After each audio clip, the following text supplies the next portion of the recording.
ตอนนี้ก็เครื่องได้รับแล้วเด้อจากอ้ายเล่เนาะเพิ่นได้แบ่งปันให้ไก่แม่พันธุ์อ่าบิ๊กจิ๋วกองรัวเนาะนำเข้ามาเพื่อพัฒนาต่อเนาะต่อยอดสาย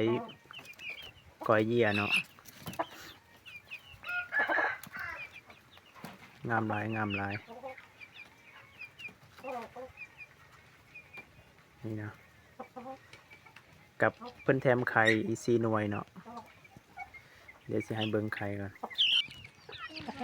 นี่จะเป็นไข่เนาะเพิ่นแถมให้4หน่วยเดี๋ยวเบิ่งกันกันแต่ง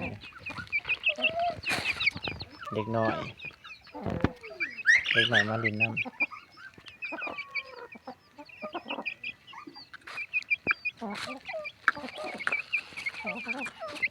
เดี๋ยวแกะทีละอันก่อนเนาะเดี๋ยวมันแตกเบิ้งพวกเจ้าโอ้ยไปลินมองไม้ไปนี่ชิ้นน้อยเข้ามา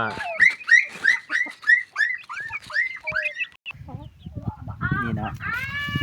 ไข่เพิ่นแถมให้เนาะจากเสือเล่เนาะหรือว่าไอเล่เนาะเพิ่นแถมให้แดงหน่อยบวกเยียมาเฟียเนาะแดงหน่อยบวกเยียมาเฟียมันจะมีอยู่3หน่วยแล้วก็021บวกจรวดทองเนาะ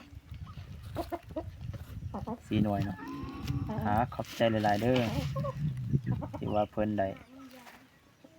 แถมให้เนาะไข่4หน่วยขอบใจถึกใจแฮงเนาะตัวแม่ก็งามหลายนี่นะ